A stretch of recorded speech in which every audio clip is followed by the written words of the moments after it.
오늘 말씀은 사무엘상 21장 1절에서 15절의 말씀인데요. 1절에서 6절까지만 읽도록 하겠습니다. 다윗이 노베에 가서 제사장 아히멜렉에게 이르니 아히멜렉이 떨며 다윗을 영접하여 그에게 이르되 어찌하여 네가 홀로 있고 함께하는 자가 아무도 없느냐 하니 다윗이 제사장 아히멜렉에게 이르되 왕이 내게 이를 명령하고 이르시기를 내가 너를 보내는 것과 너에게 명령한 일은 아무것도 사람에게 알리지 말라 하시기로 내가 나의 소년들을 이러이러한 곳으로 오라고 말하였나이다. 이제 당신의 수중에 무엇이 있나이까? 떡 5덩이나 무엇이나 있는 대로 내 손에 주소서 하니 제사장이 다윗에게 대답하여 이르되 보통 떡은 내 수중에 없으나 거룩한 떡은 있나니 그 소년들이 여자를 가까이만 하지 아니하였으면 주리라 하는지라. 다윗이 제사장에게 대답하여 이르되 우리가 참으로 3일 동안이나 여자를 가까이 하지 아니하였나이다. 내가 떠나는 길이 보통 여행이라도 소년들의 그릇이 성결하겠거든 하물며 오늘 그들의 그릇이 성결하지 아니하겠나이까 하며 제사장이 그 거룩한 떡을 주었으니 거기는 진설병 곧 여호와 앞에서 물려낸 떡밖에 없었습니다. 이 떡은 더운 떡을 드리는 날에 물려낸 것이더라. 아멘. 아침 묵상을 들으시는 모든 성도님들에게 하나님의 은혜와 평강이 있기를 간절히 소망합니다. 다윗은 요나단을 통해 사울의 의중을 확실하게 알게 되었죠. 이제 다윗은 도망자의 삶을 본격적으로 살게 됩니다. 다윗은 요나단과 헤어진 후 노베에 있는 제사장 아히멜렉에게 찾아갑니다. 그때 다윗은 상당히 허기가 진 상태였던 것 같습니다. 그래서 이 아히멜렉에게 음식을 요구하죠. 하지만 아히멜렉에게는요 진설병밖에 없었습니다. 아히멜렉은 그 진설병을 먹도록 다윗에게 주었죠. 그런데 이게요 율법을 어긴 일이었습니다. 진설병은 아론과 그의 자손들 즉 제사장들만이 먹을 수 있었던 것이었기 때문이죠. 그런데 아히멜렉은 이 율법을 어기고 진설병을 다윗에게 주었고 다윗도 율법을 어기고 그 진설병을 먹었습니다. 그런데 오늘 본문을 보면 하나님이 이 아히멜렉과 다윗을 책망한 내용이 없습니다. 어떤 책망도 없다는 것이죠. 왜 아무런 책망도 없었을까요? 율법을 어기는데도. 하나님이 율법을 주신 목적이 무엇이었을까요?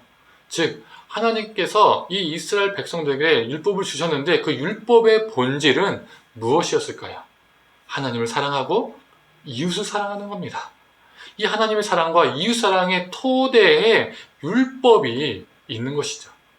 또한 이 율법 안에는 생명이 담겨 있습니다. 즉 생명이신 하나님을 사랑하고 또 다른 생명을 돌보고 지키고 사랑하는 것이 율법의 본질, 율법의 정신이었습니다.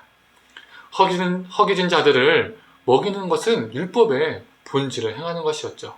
아히멜렉은 다윗을 향해서 난 율법을 지켜야 돼. 난 이것을 나만 먹어야 돼. 우리 제사장만 먹어야 돼. 넌 먹을 수 없어. 이렇게 말한 것이 아니라 율법의 본질을 지켜 행하며 다윗에게 주었다는 겁니다.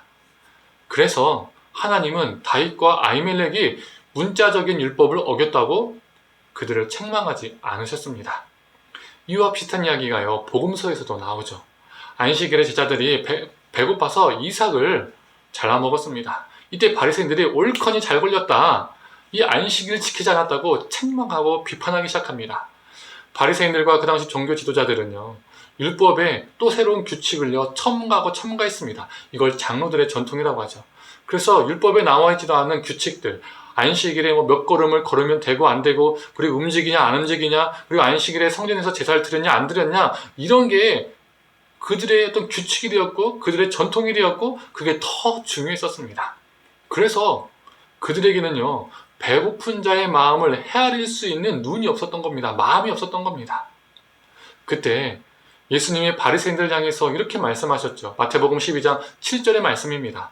나는 자비를 원하고 제사를 원하지 아니하노라 하신 뜻을 너희가 알았더라면 무죄한 자를 정죄하지 아니하였으리라. 바리새인은 그리고 종교 지도자들은 문자적인 율법과 인간이 만든 전통을 지켰냐 안 지켰냐 이게 중요했었습니다. 제사를 지냈냐 안 지냈냐 이게 중요했다는 것이죠. 하지만 우리 하나님은 사랑이 깃들어 있는 생명을 돌보는 자비로운 삶을 원하셨습니다. 문자적인 율법을 규칙을 행했냐 안 행했냐 이런 걸 보시지 않았다는 겁니다. 사랑과 자비의 삶보다 문자적인 율법과 그에 따른 규칙을 지키는 것이 더 앞선다면요 주객이 전도된 것이죠. 그래서 주객이 전도되었기 때문에 그래서 종교 지도자들은 예수님이 바로 앞에 계셨지만, 메시아가 바로 앞에 계셨지만 예수님을 믿지 못하고 예수님을 십자가에 못 박혀 죽였던 것입니다. 우리도 문자적인 말씀과 우리가 만든 수많은 규칙들을 지키는 것이요 중요한 게 아닙니다. 예를 들어서 주일 예배를 드렸으니 안식일을 거룩하게 지킨 것이다. 주일 예배를 드리는 것을 네 번째 계명을 지켰냐 안 지켰냐 이런 척도로 따지는 경우가 참 많이 있습니다. 이런 논리와 규칙은요 성경적이지 않습니다. 안식일이 주일이 아니고요, 주일은 안식일이 아닙니다. 우리에게 중요한 것은 말씀을 문자적으로 지키는 것이 아니라 우리가 만들어 놓은 수많은 규칙들을 빠짐없이 다 완벽하게 지키는 것이 중요한 것이 아니라 말씀의 본질을 지켜 살아가는 것이 중요한 겁니다. 예수님은 공생애 동안에 문자주의적인 신앙에 도전하시고 율법의 본질을 세우시고 이루셨습니다. 완성하셨습니다. 이것이 바로 사순절 기간에 우리가 회복해야 될 신앙입니다. 내가 몇 시간 기도했냐, 내가 몇 독을 했냐, 내가 금식을 했냐, 내가 몇 번 특세를 갔냐, 이러한 기준으로 내가 사순절을 잘 보냈냐, 못 보냈냐, 이렇게 생각하는 것이 아니라 이 사순절 기간 하나님의 사랑을 더 깊이 묵상하고 하나님의 사랑을 더 깊이 깨닫고 또 하나님을 사랑하고 그 사랑에 필요한 사람들에게 하나님의 사랑을 전하며 사는 우리들이 되기를 원합니다.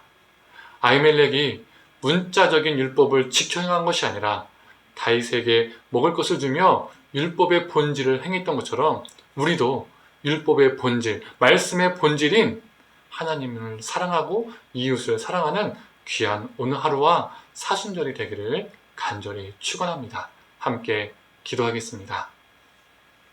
하나님, 아히멜렉은 진설병은 제사장들만 먹을 수 있었지만 배고픈 다윗에게 그 진설병을 건네었습니다. 어찌 보면 문자적인 율법은 어겼지만 그가 행함은 하나님을 사랑하고 이웃을 사랑하라는 율법의 정신, 본질을 지켰음을 보게 됩니다. 하나님, 우리도 살아갈 때 수많은 문자적인 말씀과 그리고 우리가 만들어 놓은 수많은 규칙들을, 전통들을 표면적으로 지키는데 급급하진 않은지요. 하나님, 우리가 문자주의적인 신앙이 아니라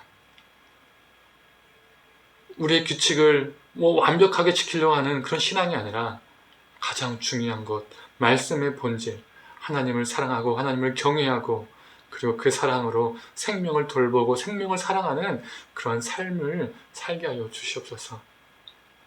문자주의적인 신앙을 타파하시고 십자가 위에서 그 율법을 완성하신 그 본질과 정신을 완성하신 주님을 바라보며 이 사순절 기간 우리도 그 말씀의 본질, 하나님을 사랑하고 이웃을 사랑하는데 실천하며 살아가는 우리가 되게 하여 주시옵소서. 감사드리며 사랑이 많으신 예수님의 이름으로 기도드립니다. 아멘.